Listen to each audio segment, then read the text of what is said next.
बाद उसने मुझे एक दिन एक चिट्ठी पहुंचाई जिसमें लिखा हुआ था कि मैं पुलिस को ना बताऊं कि वो गोली उसने चलाई थी। मैंने वो चिट्ठी पुलिस को दे दी और मैं वो गांव छोड़कर हमेशा हमेशा के लिए चला गया। पर मैं नहीं जानता था कि एक दिन वही विक्रांत मेरे सामने वही सौतेला भाई बनकर खड़ा हो जाएगा जिस रूप में वो मेरे सामने से गया था। तुम विक्रांत को भूली तो नहीं? नहीं भूली तो नहीं, लेकिन आज अचानक आपको उसका ख्याल कहां से आ गया? ख्याल नहीं आया शकुंतला, वो अचानक फिर से वापस आ गया है। क्या? शकुंतला, मैंने एक बार फिर से फैसला कर लिया है। कैसा फैसला? यही कि मैं अपने और युगांग के रिश्ते को और छिपा कर नहीं रखूंगा, बल्कि उसे दुनिया के सामने उजागर कर दूंगा।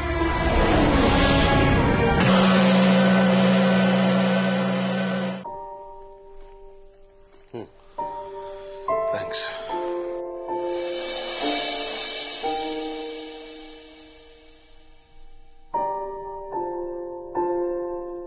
महेश,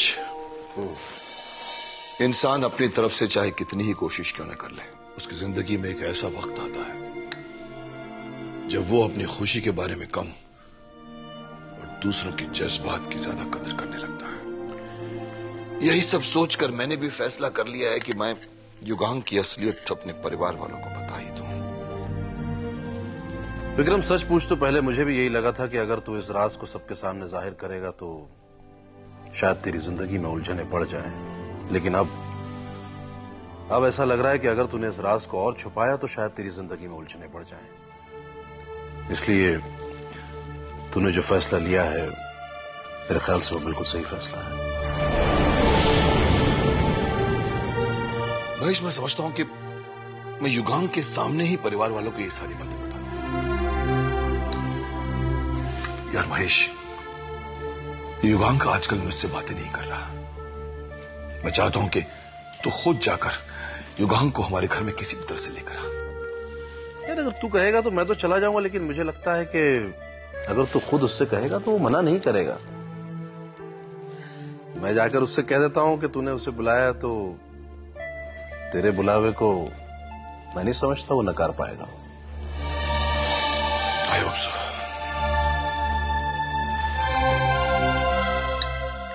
यार तू जाएगा ना?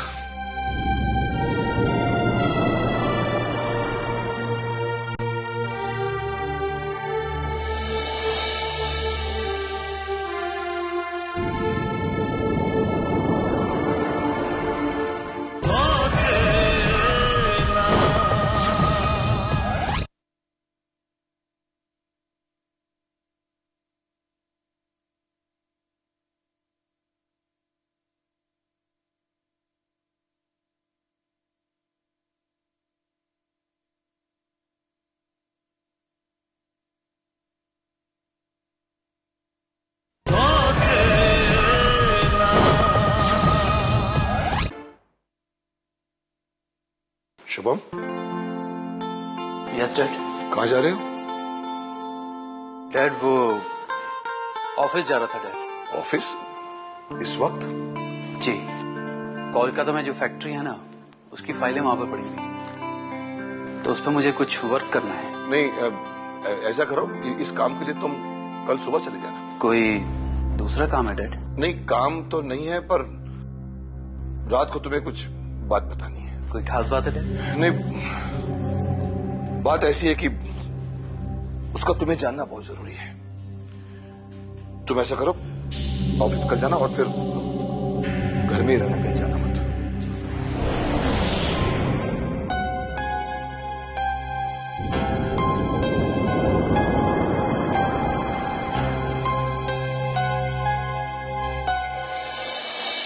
भाई, भाई, क्या हुआ विशेष? भाई क्या आप जानते हैं कि आज डैड कोई बात बताने वाले हैं? हाँ, ये तो मैं जानता हूँ कि डैड कुछ बताने वाले हैं, लेकिन क्या बताने वाले हैं वो मुझे भी नहीं पता। वैसे भाई, जब डैड सबके सामने कोई बात बताने वाले होते हैं तो वो बात जरूर कोई खास बात होती है। हाँ वो तो है। भाई, मॉम से चलकर पूछे कि वो बात आखिर है क्या? विशेष, देखो अगर तुम्हें मॉम से जाके पता करना है तो तुम जाके पता कर सकते हो। डैड ने मुझे खुद रुकने के लिए कहा है, तो मैं तो वेट करूंगा। अरे भाई ये वेट ही तो नहीं होता है ना मुझसे। मैं जाके मॉम से पूछ लेता हूँ। Okay.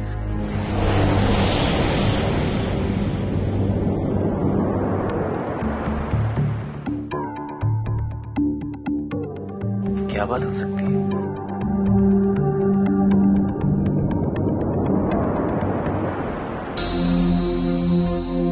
Mom mom mom, dad ने कैसा सस्पेंस क्रिएट कर दिया है। वो कह रहे हैं कि वो हम सबको कोई जरूरी बात बताने वाले हैं शाम को। एक बात है बेटा जो मेरे ना चाहते हुए भी वो तुम लोगों को बताना चाहते हैं। मॉम आपने तो सस्पेंस को और ज्यादा बढ़ा दिया है। वैसे मॉम, डैड हम सबको शाम को जो बात बताने वाले हैं वो आप भी जानती होंगी ना। आप ही मुझे बता दीजिए ना। नहीं बेटा, मैं नहीं बता सकूंगी। इसका मतलब है कि कोई बहुत ही बड़ी बात है ना। लेकिन वो बात जानने के लिए तुम्हें शाम तक तो इंतजार करना ही पड़ेगा बेटा।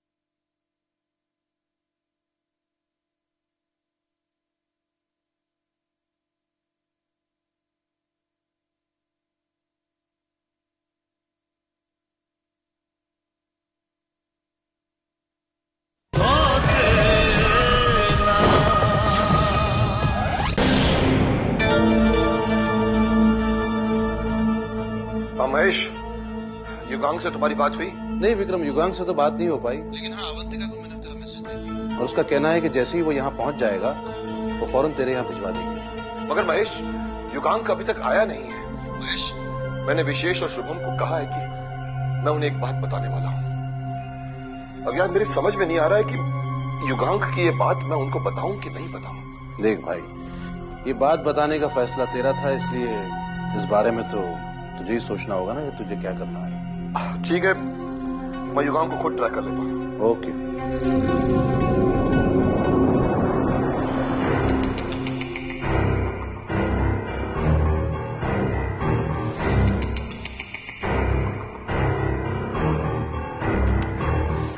युगांग ने फोन ऑफ क्यों करके रखा हुआ है?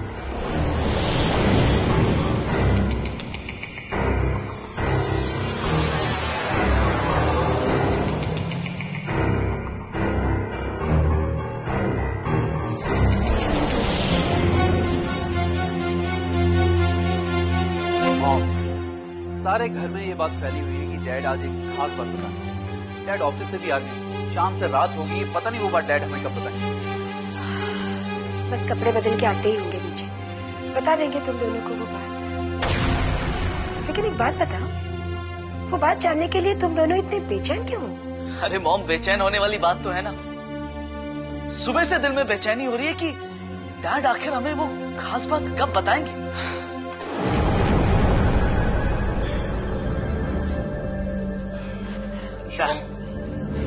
विशेष, शुभम, तुम लोग ऐसे करो, जाकर सो जाओ, बहुत रात हो गई है। डैड, आप हमें कोई खास बात बताने वाले थे आज? अब हाँ, वो बताने तो वाला था, पर किसी और दिन बता दूंगा। बस अब रात बहुत हो गई है, जाओ तुम लोग सो जाओ। Okay, good night. Good night.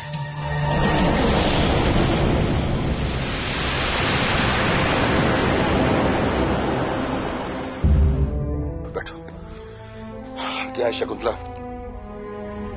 Shakuntala, मैं आज युगांग की सारी बातें बच्चों को बताकर युगांग को उसका हक दिलाना चाहता था, मगर मैं इंतजार करता रहा और युगांग नहीं आया। तो मैंने सोचा कि अभी से ये बात बच्चों को बताकर उन्हें क्यों दुख दिया जाए। लेकिन हाँ, एक बात और समझ लो, आज तो मैं युगांग के ना आने की वजह से ये बात छुपा गया हूं, लेकिन एक दिन मैं युगांग की असलियत को घर वालों को जरूर बता दूंगा, जरूर बताऊंगा।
बाबा, बाबा, बाबा आपको कुछ नहीं होगा, कुछ नहीं होगा।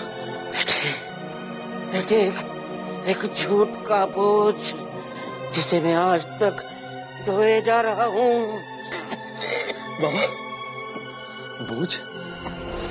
कैसा बोझ?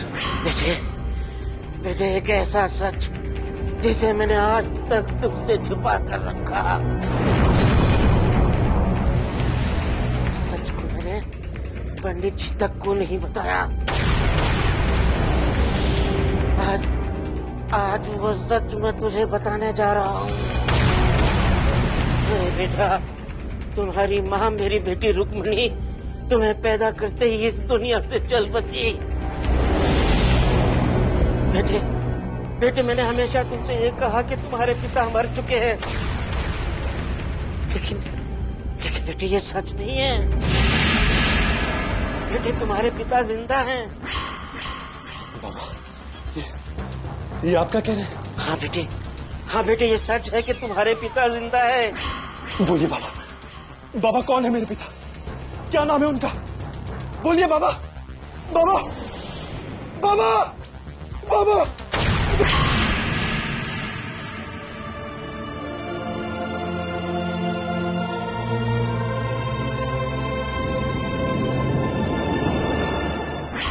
युगांक, एडवोकेट बनर्जी तुमसे कुछ बात करना चाहते हैं। नहीं पंडित जी, इस वक्त मैं किसी से नहीं मिलना चाहता, और वैसे भी बाबा की मिल्कियत और वसीयत में मुझे कोई दिलचस्पी नहीं। मैं उस बारे में कोई बात करने नहीं आया। मैं तो सिर्फ राय साहब की एक अमानत आपको सौंपने आया हूँ। वो चाहते थे कि उनकी मौत के बाद आप तक पहुंचा दूं।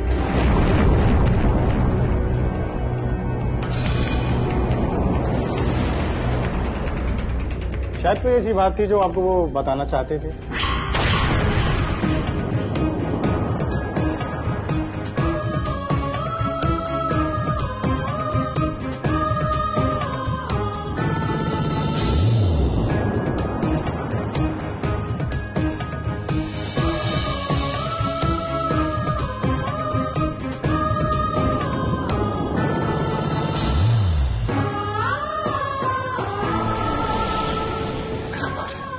मैं जानता हूं तुम अपने बाबा को याद कर रहे हो। मैं अपने बाबा की हर ख्वाहिश पूरी करूंगा पंडित जी, लेकिन उनकी आखिरी ख्वाहिश मुझे सबसे पहले पूरी करनी पड़ेगी। आखिरी ख्वाहिश? हाँ पंडित जी, बाबा ने अपने लेटर में यही लिखा था कि वो चाहते हैं कि उनकी अस्थियों का विसर्जन उनके देश में हो, हरिद्वार में, गंगा की पवन लहरों में।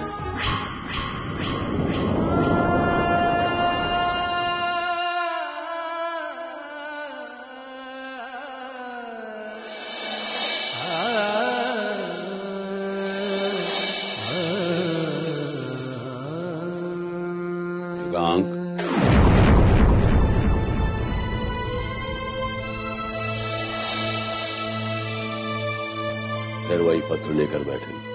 अब तक पता नहीं कितनी बार तुमने इसे पढ़ लिया होगा। परंतु ये मुझे अवश्य पता है युगांग कि जितनी बार भी तुम इस पत्र को पढ़ते हो तुम्हारी आंखों में आंसू आए होंगे। क्यों अपने घावों को कुरेदते रहते हो? पंडित जी, जब टीस उठती है ना तो हाथ खुद ब खुद अपने जख्मों पर पहुंच जाता है। तो अपना ध्यान हटाओ, कुछ और सोचो, कुछ अच्छा सोचो। जीवन में करने के लिए बहुत कुछ है।